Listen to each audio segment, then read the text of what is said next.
so it depends on how you prefer to do it. If you want to do it yourself, please, if you want to do it yourself, please open it up and have it ready.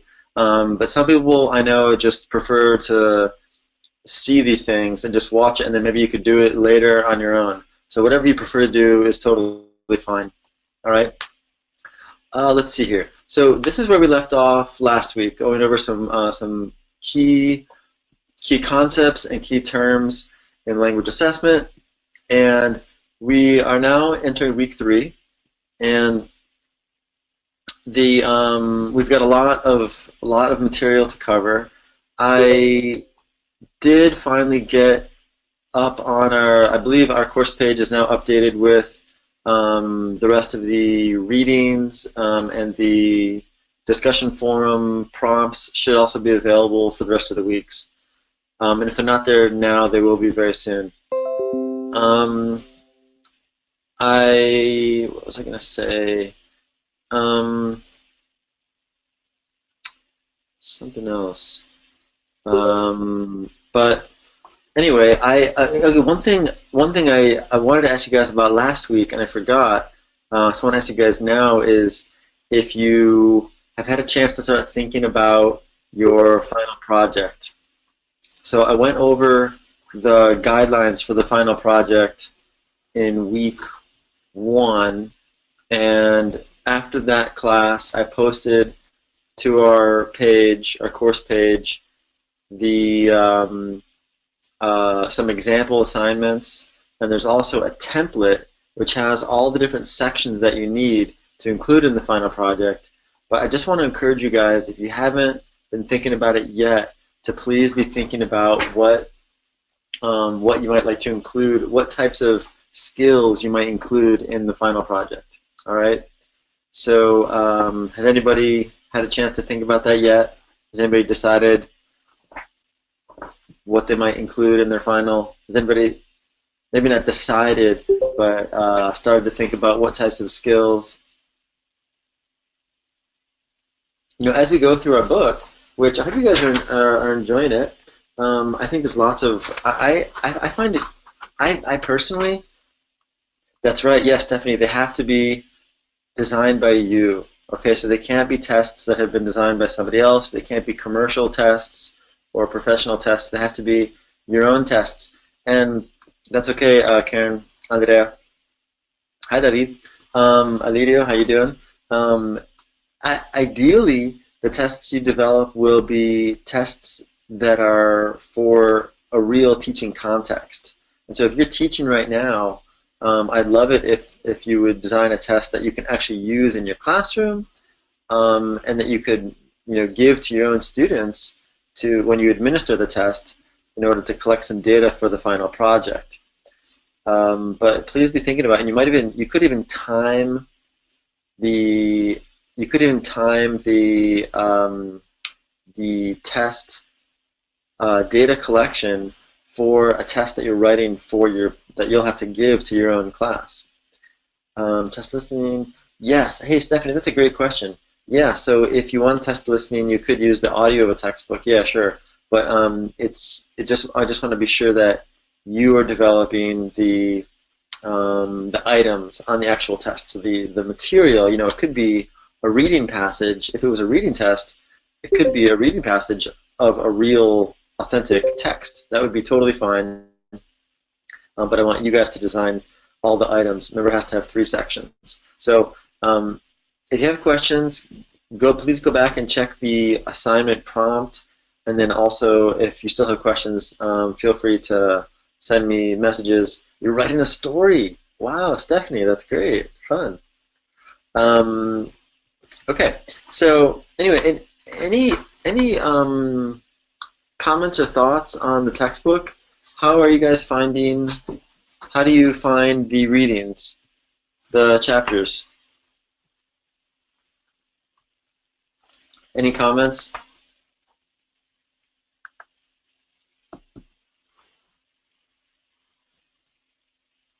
You're liking it? Okay, good. I hope.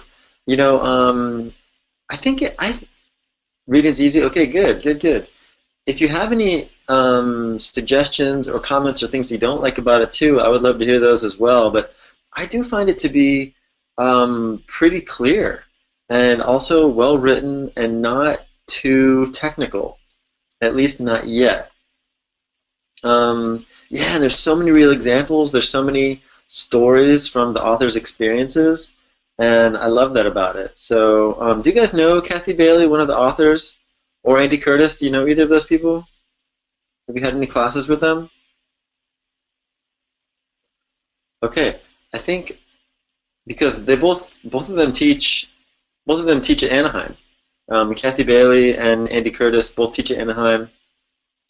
And Kathy Bailey, I don't know Andy Curtis, but I do know Kathy Bailey, and she's great. She seems to do lots of really great work. She's also the president of one of the large associations in the United States called AAAL, or because it's AAAL, we say AAAL, which stands for the American Association for Applied Linguistics. Hey, Swarida, how you doing? Kathy is very, very involved. That's fine, Swarida, don't worry about it. Well, I hope you'll all meet her someday. I've actually never met her in person. We've only met online, but through class and through email and different things. But yeah, she's great, and she's very involved and a real leader in the field, and certainly also an expert in language assessment. So she's written a lot of books and articles on language assessment.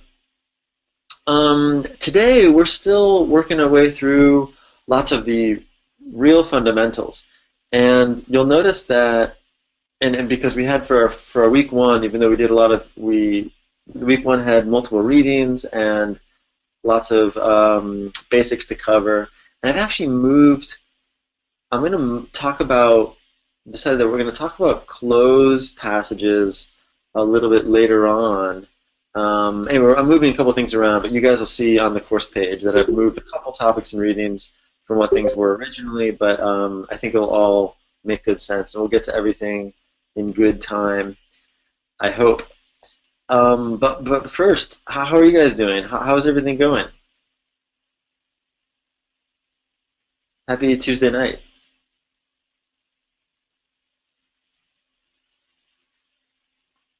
Good, all right, all right.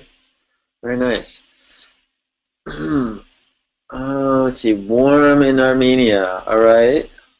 How warm do you mean by warm?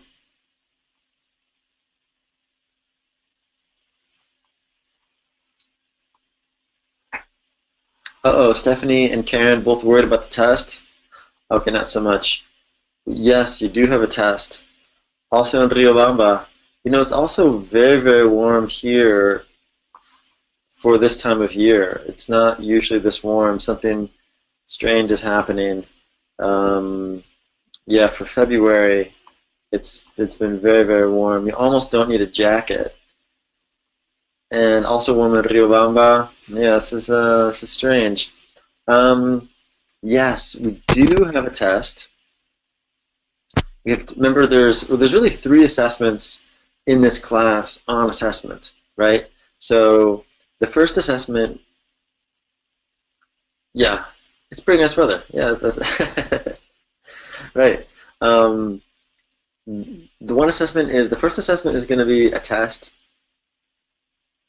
That's not going to be till week 7, so we still have 4 weeks until the test.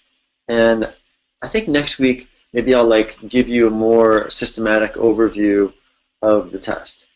The other assessment is, okay, the reading portfolio. That's actually unclear to me. Because part of that comes from Anaheim. So sometimes there are certain requirements that are part of a class that we don't decide. We as the instructors don't decide about. The last time this class was taught, it did not have a reading portfolio, and so I assume that that's okay, and so I did not include a reading portfolio. Do you guys want to include a reading portfolio? Okay, so if we don't have to include a reading portfolio, I'll assume that we won't, okay?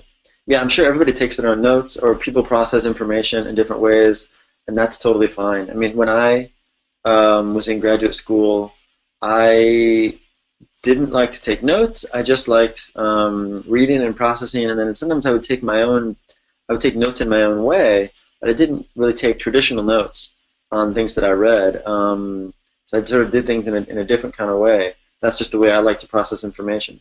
And so if I don't find that it's a requirement that we have to include it, we won't include it. If I find out that we do have to include it, then we'll include it in some way, okay? But that's not graded anyway. The graded assignments are going to be the test, which is in week 7, the final project, that's due after week 8, so it's really due in week 9. And then the third thing is participation, and that just involves your participation when we meet for a class, like on Tuesday nights, and then also your participation in the discussion forum. All right. Speaking of the discussion forum, you guys, really, really great comments on there. I was just going through and reading and responding to lots of the comments that are on there as of yesterday, and so much good stuff, you guys. Really, really thorough and thoughtful responses, and I really, really appreciate those. So please keep up the good work. Yeah, the test will cover not all the chapters, but it'll cover all the chapters that we have covered until week 7. All right, and so it'll be, yeah, whatever all the chapters are that we've read by then, and it's going to be, it's not going to be short answer, so you won't have to type in anything. It's going to be multiple choice or true false. It's going to be all like options that are there available to you. You won't have to write any essays, and also it's going to be open. You can use your notes, and it's open book. Okay, so it's just a simple check. Think of it, not so much like a test, but think of it more as just like a check on whether you are keeping up on the reading and that you're paying attention during our class meetings. Okay, so that's all it is. I think the time limit's going to be 2 hours, but I think you'll be able to finish it more quickly than that. I'm not sure actually.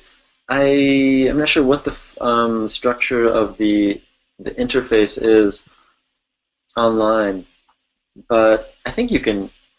That's a good question about the proctor. Some formats don't allow to change. Yeah, I'll find out about that. And I don't know about the proctor yet, but I'll let you know. If it does need a proctor, I will make sure to let you guys know. All right. But these are good questions. And don't even please don't worry about the test. Yeah, I just sometimes in the past in some classes I just tell my classes that there are no tests, and I just call the tests quizzes because quiz sounds a little bit less threatening. People don't get as nervous about taking quizzes as they do about tests. So let's just call it a quiz, right? So we'll just say we're going to have a quiz at the end of week 7. Does that sound okay? Okay. Right. So we finished off. This is where we please keep up with the great posts on the discussion forum. Really nice work there. And also, I'll encourage you guys to feel free to comment on each other's posts. If you see something I hope you guys get a chance to read some of your classmates and your colleagues' posts and comments. I'm amazed at, for some of the questions, sometimes the questions lead to answers that are really similar across the class, but for some questions, I see different and unique responses from almost everybody that posts.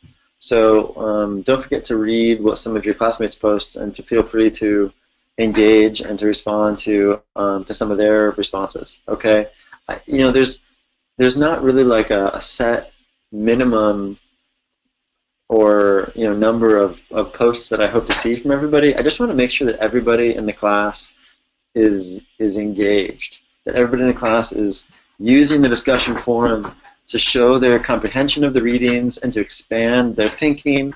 And then I also like to see some kind of interaction on the discussion forum, just to show that you're thinking about these topics and you're sort of exchanging ideas with me and with your classmates, okay, on that discussion forum. So please make sure to go ahead and check that out. All right. Okay. Any other questions about class type stuff? All right.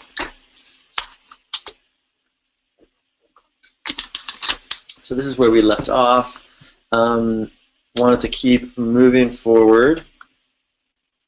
And as we talk about, as we get into different types of approaches to assessment, one of the things that we have to consider and that we often don't consider when we develop tests is what the tests that we develop assume about the nature of linguistic knowledge.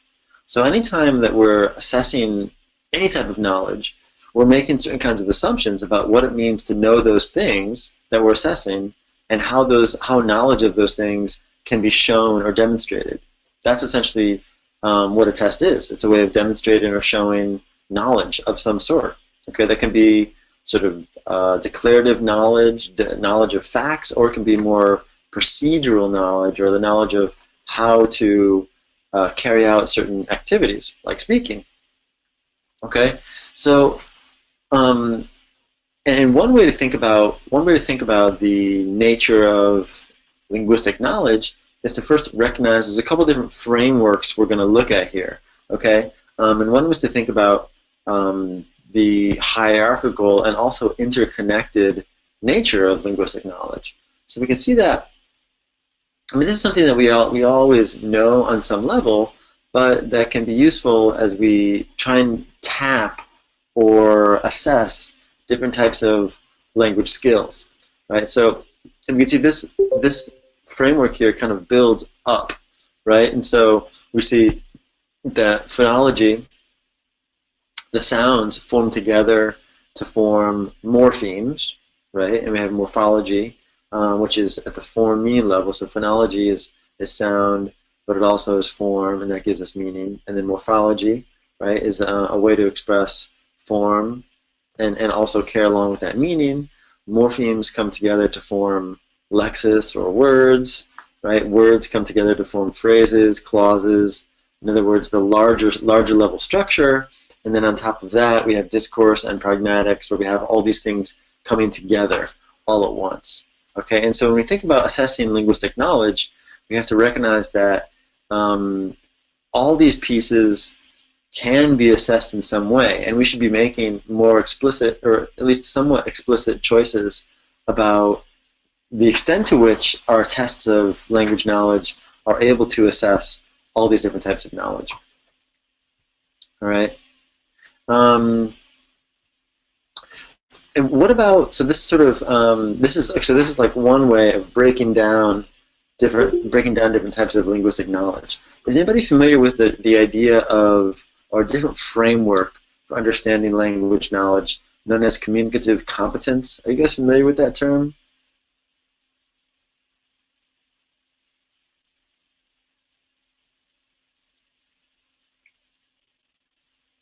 Maybe you heard this. Maybe you heard this term. Some of you may have come across this term either in a class on language teaching methods or a class on SLA, perhaps. Okay. Does anybody remember what the idea of communicative competence, what that idea expresses or represents, or maybe where that idea came from?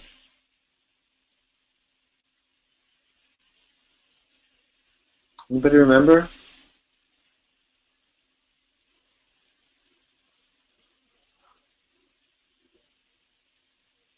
Okay, yeah, Andrea. That's a big part of it, right? It's related to the communicative approach and to functions. Yeah, that's also related to real life communication. Yeah, because if we look at this rather than just grammar, exactly. Okay, yeah, you guys know this. Yeah, it looks like a lot of you do. So if we look at this scheme here, express ideas and opinions and feelings in the second language. Yeah, Stephanie, great. Written in different modes, written or spoken. Excellent. So if we look at this framework on the top, that really it might seem really thorough because it seems like, well, that includes everything: phonology, morphology, lexis, syntax, all different types of linguistic knowledge. But yeah, you guys are right. So vocabulary depending on the context. Yeah, that's right, David. This is really, though, kind of a limited view of what it means to know a language. And it's actually really heavily focused on really just one type of knowledge, and that's linguistic knowledge. And you might say, well, Luke, of course, that's what we're talking about. That's all it is. But when we think about the different ways that we use a language, we use it in a lot of different. We have to, in order to be a competent user of another language, you have to have a lot more than just pure linguistic knowledge, right? So just knowledge of phonology, morphology, lexis, and syntax doesn't enable us to do all the things that we can do or they want to be able to do in the language, okay? And so people came up with, this was in the late 70s and early 1980s, said, hey, maybe what it means to know language is actually broader than just having an understanding of that linguistic knowledge. And so the model of communicative competence that they developed actually was a four-part model. And of course, yes, it had grammatical or linguistic competence. This is part of it, but it's just one of the four components in this model or the framework of communicative competence. We also have sociolinguistic competence. And what is sociolinguistic competence?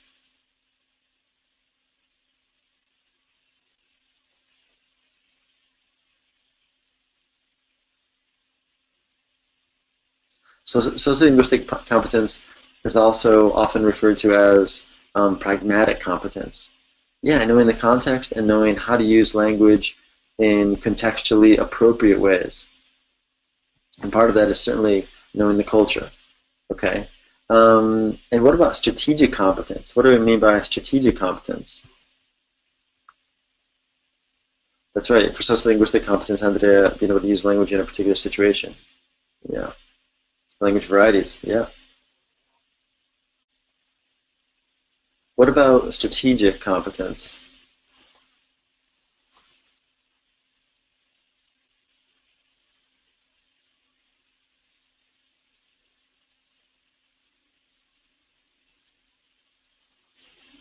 Strategic competence is more the ability of somebody to, well, negotiation of meaning, that would be part of it. Yeah.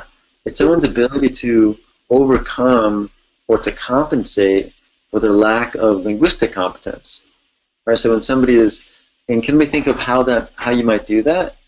So we do this all the time. We do this in our L1 and in our L2, right? So when you're lacking some type of knowledge, right, solve communication problems, that's one type of problem we solve. Yeah, when you're lacking some kind of, yeah, sometimes we use nonverbal communication. That would be a type of strategic competence, knowing that you can express an idea in a non-linguistic way, right, in a nonverbal way.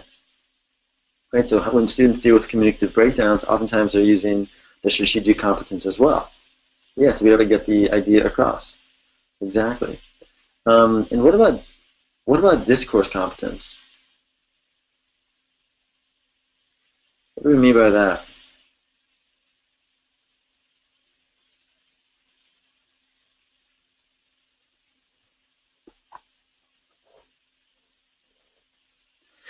Exactly, Soraida. Right, when the ideas are linked when speaking or when writing. So simply going beyond, our traditional view of linguistic competence doesn't really go beyond the sentence level. But we know that authentic language use is interactive, and it certainly goes beyond the sentence level to the paragraph level, and then beyond the paragraph level to the conversational level, to the text level, or to the essay level, whatever the register or the genre is, that's how language is used in the real world, right? And so the ability to link speech together or link writing together, cohesion and coherence, certainly Stephanie and Aldemar, that's exactly right, yeah. So producing coherency across a text and even co-creating a text in the broad sense of the word text, a conversation with somebody. You can consider that part of discourse competence as well. All right. So let's see. So the question I have at this point is, what implications does this model have for language assessment? So if we take this broad view of knowledge, what it means to know a language, as possessing this global ability represented by communicative competence, what does that mean for our approach to language assessment?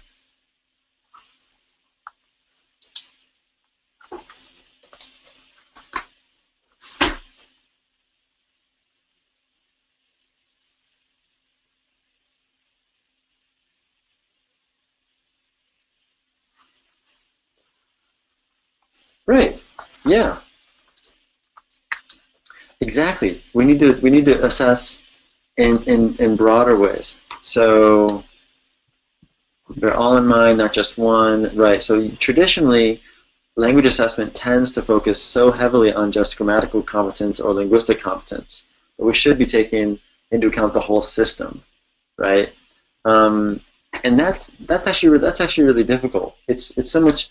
I know, Andrea, not just isolated grammar items, but it's so much easier. And this is part of the reason why I think assessment has remained so heavily based on grammatical or linguistic competence, is that in some ways it's easier to test just linguistic competence, right? When we talk about just, grammatical structure or word choice in a vocabulary test, that seems to be more discrete and easier in a way to test than a more global linguistic knowledge. Ooh, excuse me. Okay. So, so it's a big challenge. It's a big challenge. Thank you. Thanks. Right. What do you say in Colombia when somebody says? Do you say salud or do you say Jesus? Salud. Okay. Let's see here. Moving forward. Okay. So a next sort of preliminary piece to get in our foundation here for language assessment is needs analysis, which we read a little bit about in our text. And before we talk about that, I just have a question. Is there any such thing as a general ESL class or general set of L2 needs? Or is it possible, or would we say maybe that really every class is kind of a particular or special circumstance?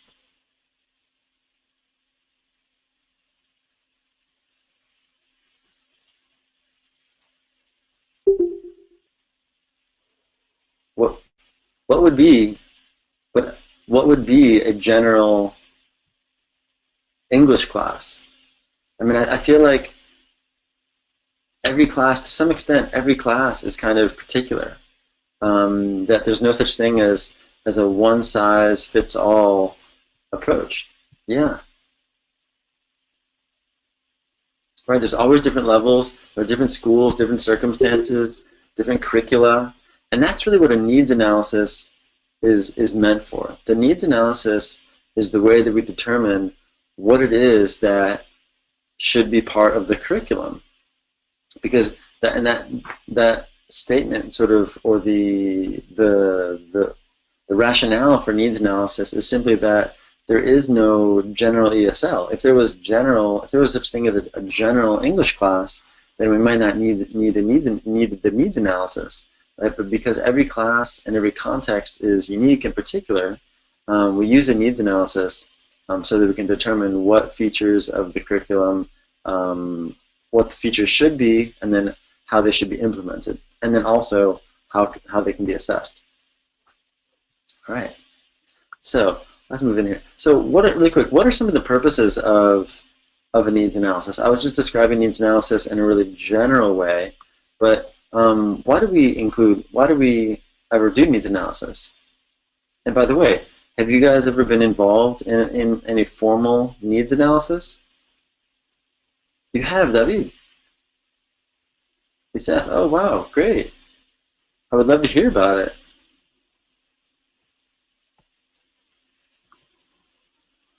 Okay, gathered information about what students need. You applied one last semester. Oh, that's excellent, David. Good for you.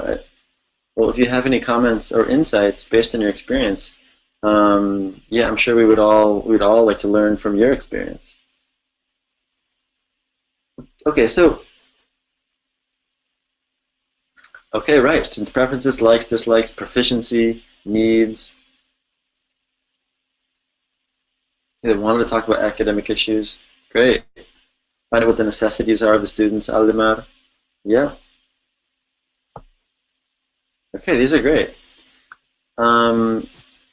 Yeah, so it may be the case that there are certain roles that the students in a program are going to need, right?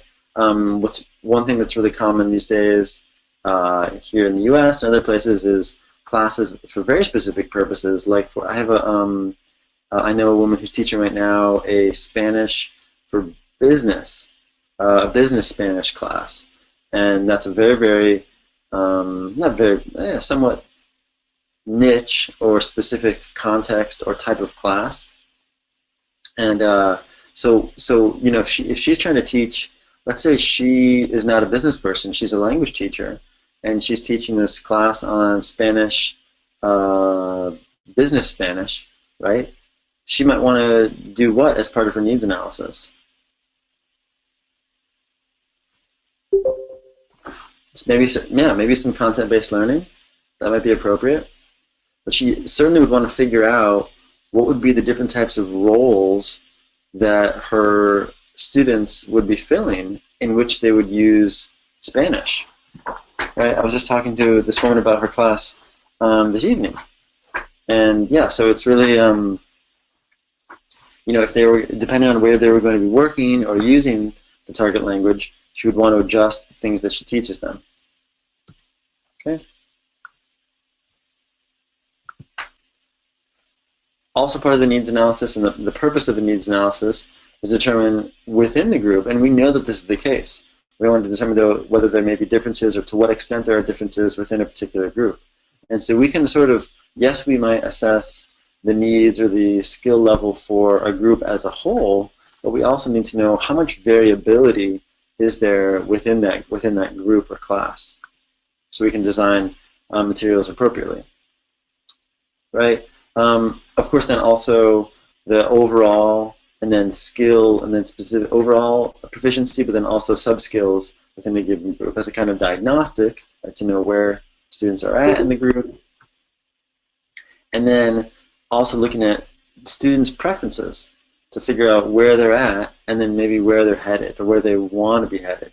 And that's not going to be as relevant for all groups. You know, in some cases, students come into a class and they're just there, and maybe some of you maybe have had students like this, and they're just there. They don't necessarily have their own strong preferences. They're just there because they know they need to be there, right, for the credit. Yeah, exactly, Jennifer. Yeah, but ideally, I mean, that's the ideal scenario, is when the learners actually have problems that they're facing and that they can identify and articulate the ideas they have and the preference that they have for their own language learning. So a needs analysis has 4 major components, all right? And I sort of divide them into the what, the who, the how, and the when I kind of combine, and then the now what. Yeah, Alirio, the chapters of the book. I think, did I send them? I thought I sent that out. Did I not send, did I send that out?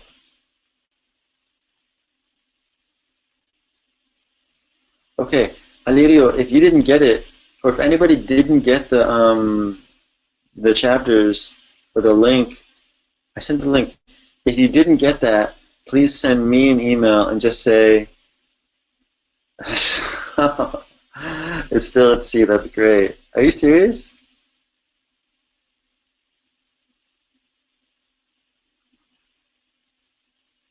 That's great. I love it. Okay, it's still at sea. Um, okay, well, who knows when it's coming? If it's lost at sea, right? It could be there forever. So if you didn't get the link for the link with the chapters in the book, just send me a message and say, "Hey Luke, can you please send me the link so I can get the readings?" All right. Sure. Okay, and I want to emphasize that in a needs analysis, it's not a linear process. It's very cyclical, very iterative. Okay, so there's lots of sort of cycling around, circling around and cycling around. All right, so let's just go through the process here quickly. As far as the what, um, and this is and sort of this may sound kind of funny, but you know, before you know what to teach, you need to know what to ask. And so it's almost like a needs analysis for the needs analysis. And I actually kind of think of needs analysis as kind of a type of luxury, because so many of us wish we had the time and the space to carry out a needs analysis. And we just don't. You know, so I'm really impressed that a few of you have been able to carry out needs analyses in your programs, because most people don't get the opportunity to really carry out and implement a thorough needs analysis. It's just not, there's just not enough time usually, and there's not the space or the resources needed to do needs analysis, although it would certainly improve a lot of the instruction that we provide. It's also partly a matter of curricular constraints, because a lot of the time different schools have their curriculum mandated by a department or by a city or a country at the national level. So it's often sometimes the case that it's very often the case that teachers, they could do a needs analysis, but it wouldn't matter, because they wouldn't be able to implement the results of the needs analysis in their actual classroom. But what we're doing here for the what is trying to understand the wants, desires, the demands, expectations, the motivations, the lacks, the constraints, and the requirements. Read this comment here. Yeah, David, you're totally right. I mean, it's absolutely right. And do people disagree? I'm so sorry about that. Yeah. Right. Um, I'm sorry that they don't see it that way. But we want, so this symbol here, what I'm indicating is that we need the wants, desires, the linguistic and the educational and the occupational and the social and sociolinguistic and the cultural wants, desires, demands. So there's linguistic wants, linguistic desires, linguistic demands, expectations, etc. There are also educational and academic wants, desires, demands, expectations, and occupational wants, desires, demands, etc. Okay, so there's so many different possible interests or motivations needed, and we want to think about, at least begin very, very broad, and then we'll probably narrow down, but at least begin very, very broadly by asking about all the different possible curricular items or features that we might want to include in a language curriculum. And in terms of linguistic wants and needs, desires, etc., we also have to remember the notion of communicative competence. So not simply limiting ourselves to formal language knowledge, but to a broader understanding of what it means to know a language. All right, and I just put an example here of, I knew a woman who, she was doing, this is in a U.S. university, and just to give an example of a kind of one step that might be included in a kind of needs analysis, she was doing a study of she was working in a university ESL program in the United States, mostly for international students who were studying English in the U.S. And it was like in a program that was teaching students English right before they would leave the English program and enter the university. So oftentimes, a lot of U.S. universities will have what are called IEPs for intensive English programs that do intensive language instruction on academic language. And then the students leave the IEP and they take classes in their major area, whatever their major is, right? And this woman, I know her name is Noor. Noor was interested in knowing, well, are we actually training the students in the IEP? Are we training them with skills, writing skills that are actually useful or appropriate for when they leave the IEP and go to take classes in their major areas? So as part of the needs analysis for the ESL writing class that she was teaching, she went out and collected the syllabi and the writing prompts for all the different introductory level classes outside the IEP across lots and lots of different departments and academic programs. And that was her looking at the demands, really the demands and expectations and requirements, in this case, educational or academic demands, expectations, and requirements across the university for her particular population of students, which were international students that had advanced proficiency but that were studying ESL in the United States. Okay, just to give an example, it might look like she gathered all the syllabi and the writing prompts to figure out what were the rubrics, what were the different requirements of those different writing assignments, to then make sure that they could use those as the model for for informing the IEP's writing training, writing instruction. All right. But you can imagine that there's so many different possible connections to make here that one could really go kind of crazy trying to design a really thorough needs analysis. Okay.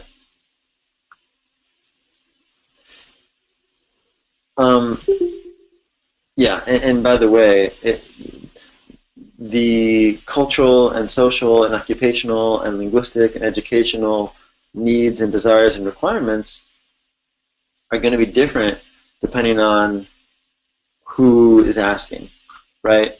Different stakeholders in the curriculum or in the program or the structure of a school are going to have different perspectives on what really matters. So imagine in the case of an ESL program in the United States, the perception of what really matters might be different if you ask international students themselves versus the teachers teaching the ESL classes versus university faculty members who don't work necessarily with second language learners, but who sometimes have second language learners in their classes. And so we have to consider all these different perspectives.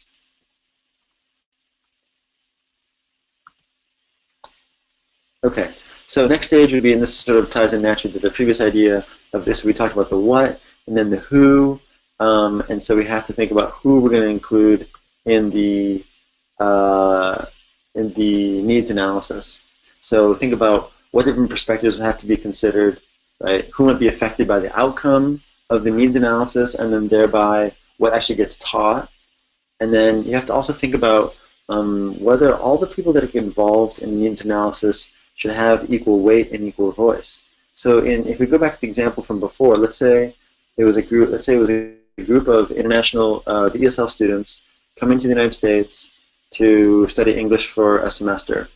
And the different stakeholders we said were the ESL teachers, the ESL learners, the non-ESL teachers, and then let's say the host families where the students were going to stay for a semester. Do we think, and these are all these people are involved in the needs analysis, but do we think that they should all have an equal voice in informing the curriculum? Who among those four different groups of stakeholders do you think should have the most say or the most weight in terms of their views or preferences? So again, the students, let's say the students, the ESL teachers, the administrators, and the host families. Who do you think should have the most influence on the curriculum?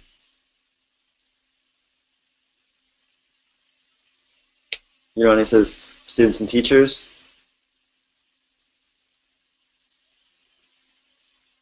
Yeah, I mean, I think that's nice of you, Angela, to consider the host families. Very nice, yeah. I'd probably say that we want to give the most influence to the voice of the students and the teachers. But the administrators, you know, they may understand, sometimes administrators understand things that, that teachers don't, and certain sort of higher level considerations that teachers don't think about. And then certainly we really want, you know, imagine for a language program, you really want a language program like the one we're describing, you really want there to be a good community connection too. So we also do care about the host families, we care about what they think, we want them to have a good relationship with the students. I don't know if I would say that the host families should have the most influence on the curriculum, but it's definitely one voice that we'd want to represent. And then finally thinking about the who here. It's true. Yeah, Angela, no, I totally agree. The host families, in order to be understood and to understand, they have to have a good they have to have good language skills. Yeah, that's right. Last, in terms of considering the who in a needs analysis, which feeds into the curriculum, which then also is a type of assessment, and then the curriculum is then assessed via formal assessment and informal assessment as well. It might also matter who conducts the needs analysis. There are obviously different power relationships, potentially among informants in a needs analysis. And so, you know, for example, if somebody knows that if an administrator is one of the people that contributes data to the needs analysis, and the teacher is the one that's collecting the data for the needs analysis, it could be that even though let's say we all agree that the students and the teachers, that their views should be represented most heavily in the outcome of the needs analysis, it could be that the administrators' views end up being weighted more heavily than even the teachers and the students, simply because they're administrators. And so this is something that we have to be careful about in conducting needs analysis.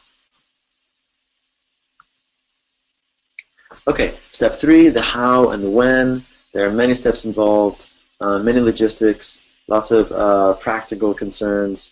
Okay, I can send you guys a chapter on Richards, but that talks about, by a guy named Richards, talks about specifically needs analysis. But essentially the idea here is really similar to, you can think of this as a kind of study, right? And essentially the idea is similar to when we talked in research methods during our last course about triangulating different data sources and using different types of instruments. So you might not only observe a classroom, but you might also interview the teacher, and you might talk to the students, you might have a focus group, but you might also give them a questionnaire, right? So the idea is simply that we collect data via multiple sources. Okay, lots of different types of instruments we can use: self-report, observations, interviews, like we said, performance and language samples. Of course, we want to definitely gather some sort of information about what students know coming into the program and what we want them to know when they leave a particular course or a particular program. The actual tasks, the prompts for assignments, the syllabi, these are all different potential data sources. Another one I mentioned before would be focus groups of students or groups of teachers or administrators or host families or whoever it is. And then, yeah, I think always useful, you know, and I sort of, maybe this is my orientation influencing my view, but academic literature is probably always a good first step in designing a needs analysis, and then also, of course, designing a curriculum.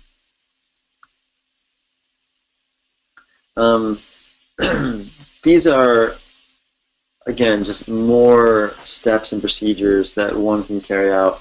I would say that this is, again, this is, you know, why I think of needs analysis as almost a kind of luxury, because who really has the time and space to carry out such a thorough study simply to inform the curriculum? Well, it certainly should be done, and it's part of having a well-reasoned and principled curriculum and program of assessment, right? Because the needs analysis, I mean, the reason we're even talking about needs analysis is because the needs analysis is used to design an appropriate curriculum, and then we need to be able to assess it in some way. Okay, so the two things sort of kind of feed into each other. The needs analysis determine what gets taught, and the assessments are determine whether or not the things that we thought needed to get taught actually get taught or not, and to what extent they're taught.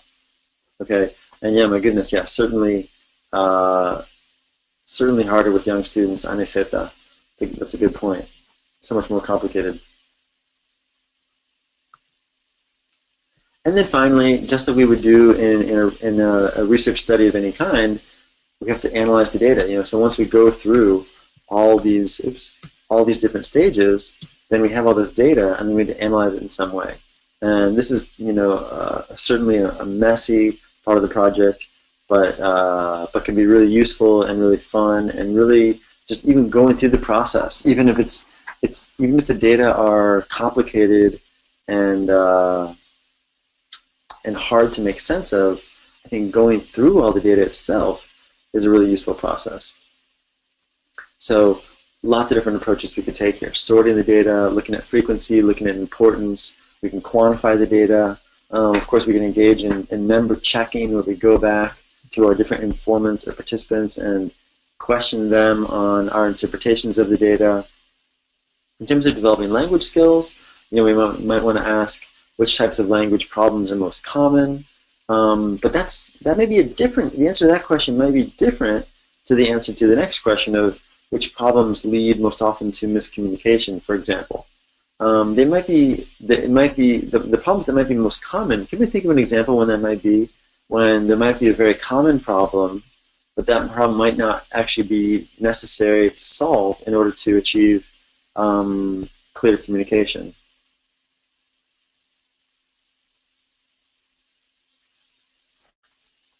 Are there any errors, for example, linguistic errors that your students make, but that maybe you know, in terms of frequency, they're high frequency errors, but that they're not really that important to comprehension?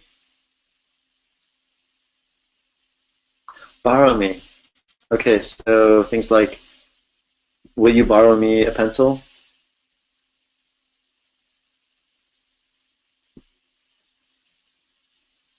I don't got it. I have 20 years old. That's good, that's good. Some prepositions. Yeah, prepositions can be really, really difficult. I am agree. Ah, okay, that's good, that's good. Interested of the Monday. Oh, these are interesting. These sound like a lot of these sound like Spanish interference. The third person S, third person singular S.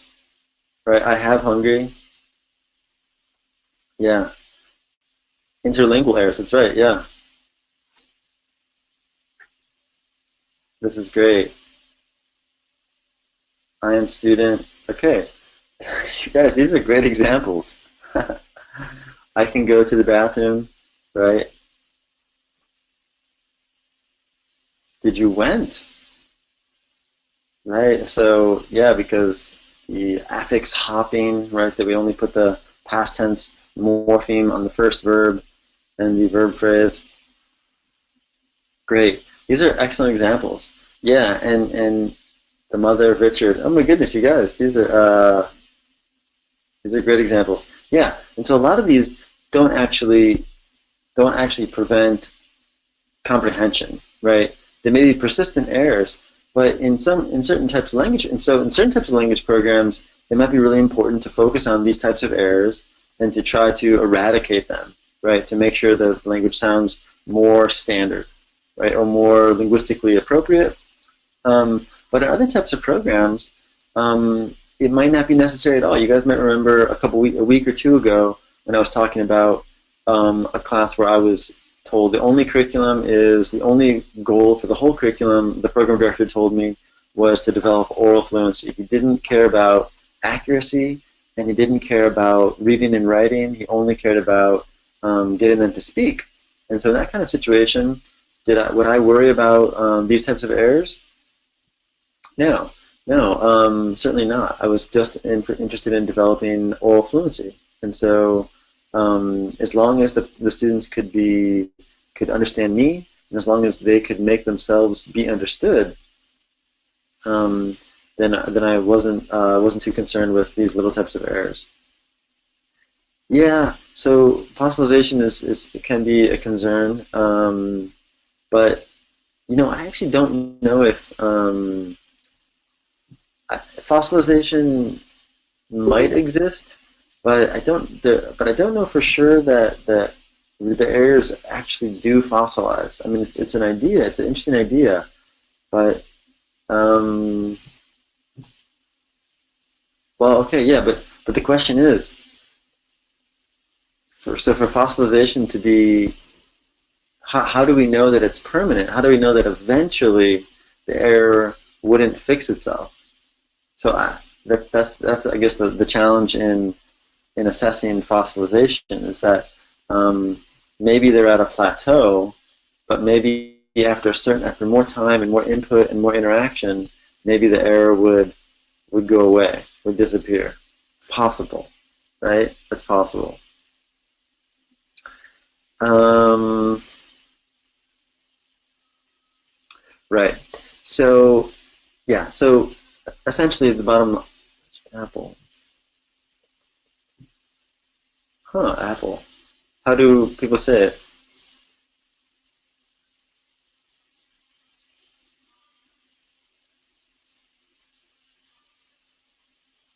Yeah, yeah, sure.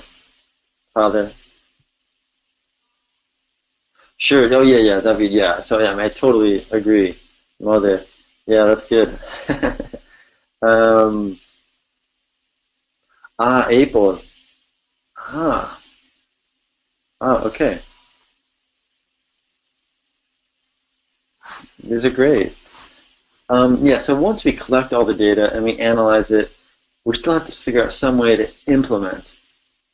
And almost inevitably, there's going to be contradictions, right? And so a classic contradiction is that students want, a lot of times, maybe this is not the case for you guys, but I've seen a lot where students actually, older students, want more formal grammar instruction. They want more development in linguistic competence.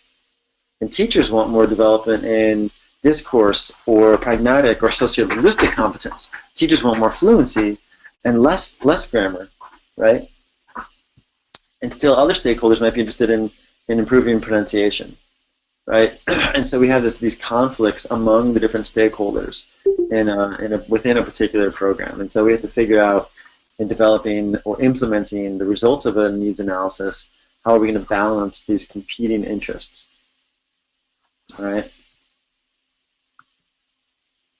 Okay, further in terms of the now what after needs analysis, right, is just to consider, where, how, and when these different pieces are going to fit into. Remember, this is sort of our model of a curriculum, right? And we've talked about the role and the place of assessment in this curriculum, but in terms of a needs analysis, we can also think about where and how the results of a needs analysis would fit in. Okay, so the most obvious place is, right, that needs analysis would have an impact at the planning stage. Sure. But where else would the results of a needs analysis necessarily have an impact? So yes, it's going to have an impact here at the planning stage, for example, when we write a syllabus. But where else or how else can we see needs analysis impacting the broader curriculum?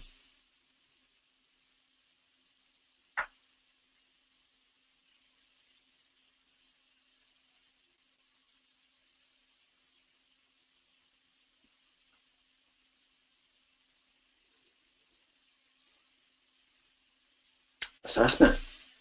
Sure. How might that be?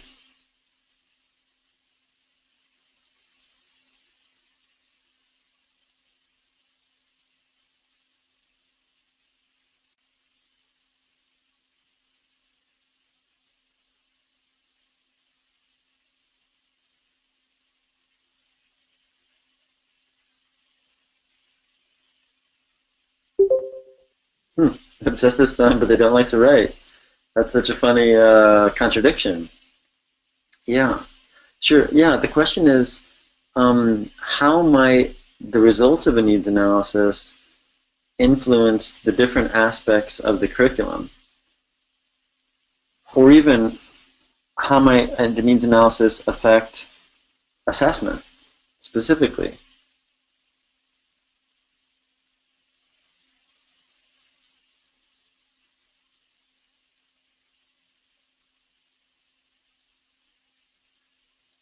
Sure, so we want to adapt the curriculum based on the results of the needs analysis, and that's right.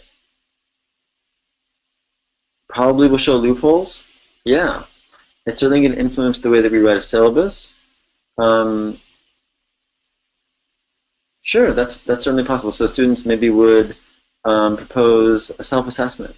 Maybe they would propose um, needs analysis. It should be promoting change, certainly. Yeah, negotiation of some sort. So if a program decided based on a needs analysis that it needs to spend, let's say, you know, pronunciation, lots of the stakeholders have found that maybe the pronunciation, the grammar of the students is great, but they just don't have fluency, or they don't have good pronunciation. Maybe that has to be implemented here, right, as part of the instruction. So planned as part of the syllabus, implemented here as part of the instruction, and also needs some kind of to be kind of assessment. And then what are we going to have, and how does that loop back into itself? Because when we have assessments that are based on pronunciation and fluency, for example, what do we have then? What's it called when the assessments then influence what happens or what gets learned? Or the term for that?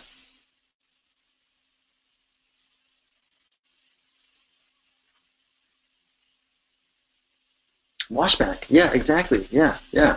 So if we decide that this is what we want, and so there's almost like this, you can almost think of using needs analysis to reverse engineer or to design backwards a curriculum. And so you might say, okay, instead of starting here with a syllabus and then planning what's going to be covered during the course instruction and then assessing those things, you could even say, okay, we'll take the needs analysis and the things that we determine from the needs analysis that needs to go in the class, we'll put these right into assessment.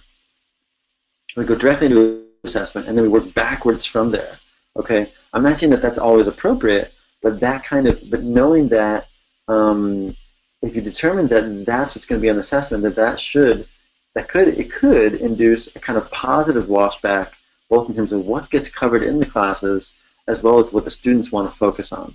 Okay, because as long as students know that assessments are going to be just grammar, that's all that the students are going to want to know, right? But if the students know, imagine, and I don't know what the case is in your schools where you guys are all teaching, but imagine if students knew that they're going to be assessed on their real and authentic communicative ability, their ability to carry out a natural conversation, right? What would that do? How might that influence their interest and ability to use their oral skills in class, right, and throughout a term?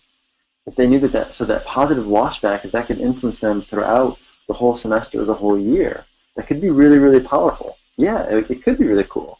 But it's matter. So that's kind of, again, that's kind of what I mean by like reverse engineering the class. And so we have to think about, possibly using assessment as a kind of tool to reorient both what the teachers do, but then also what the students want to do and what they focus on or what they care about. Because I think that a lot of students do care about their grades, but as long as students know that they're going to be graded mostly on grammar, then they're not going to be sort of have a disincentive to care about actually speaking and participating orally in class. All right, I'm a little bit over time. Let's see here. We're doing on time. Oh man. Okay. Let's just go for just a couple more minutes, you guys, if you don't mind. If you have to go, that's fine. Yeah, Stephanie, I think that it could be really motivating for both the teachers and the students.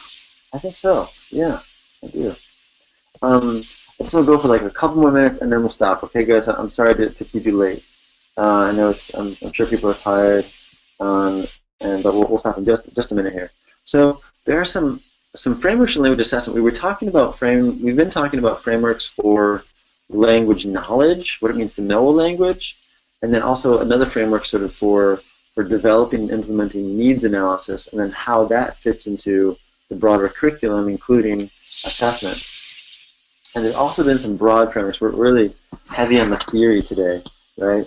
But also frameworks for language assessment. So moving now more closely in a more focused way onto assessment itself.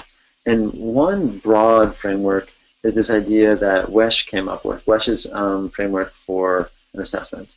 Can anybody talk us through this four-part framework? So let's just say the first one. What do we mean by the stimulus materials? What does that even mean? Or can anybody give us an example of what would be the stimulus materials for a type of test that you're familiar with? Okay, so the content of a test, pictures, for example, and what else? So material that activates previous knowledge, right? A graph, a title, a magazine, right? Newspapers, but the stimulus also has to do what? It can't just be the schema and the background information. The stimulus in Wesch's framework also has to do what?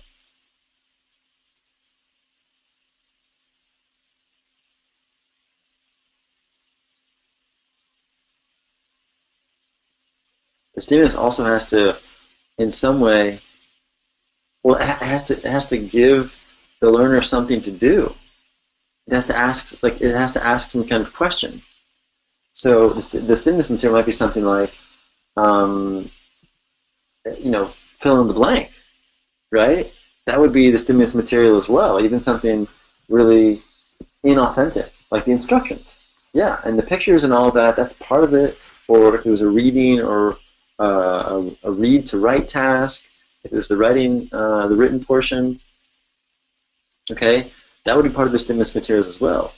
The task posed to the learner is something that we can't actually see. That's something that happens inside the learner's head. That's what they actually have to do, the mental activity that they have to do in order to do part 3, which is their response. That's the manifestation of the task. So if it was a fill-in-the-blank activity or a matching activity, the learner's response is simply filling in that blank, writing in the word, or circling the correct response on the multiple choice. And the fourth part of this framework is the scoring criteria. And that's where we apply. And this is something that you guys are going to have to come up with for your final project, is your criteria. Some of the items you guys come up with, they might be scored with partial credit, or they might have all just be a binary decision of 0 credit or full credit. But if you're going to, either way, you need to determine what are the criteria for a response that gets 0 credit versus partial credit, if you're including partial credit, versus full credit. And what are the different criteria in the rubric for that those different scores. All right.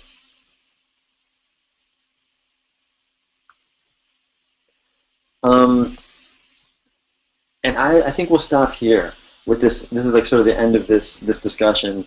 But then we move from scores to stats, okay? Because once we implement our scoring criteria, and we have scores which are both within learners, within test takers, and then across test takers, across a group or a class or a sample, then we're able to actually carry out some statistics. And that's the fun part, I think. But I want to just tell you guys that our treatment of stats here is going to be really basic, and I hope it'll be really intuitive. We didn't get to do the stats today, but for next week, make sure you have that that Excel file that I sent you guys. Make sure you look at it. If you want to, actually, there are some blanks. If you want to try and fill in the blanks to calculate different statistics, go for it. That would be great. But we'll start with that at the beginning of class next week. All right. Any final questions before we end for the night? So tonight was kind of covering all these sort of introductory things and kind of all over the place, just trying to make sure that we're all the foundations are covered, and then starting next week, we're really getting into some of the more, not technical, but more procedural and hands-on material like calculants and basic descriptives as a way. And by the way, the reason we do this is not simply just because I love statistics, okay? We hopefully are going to get information about our tests based on the statistics that we calculate, okay? That's why we do it, is to get information out of our tests.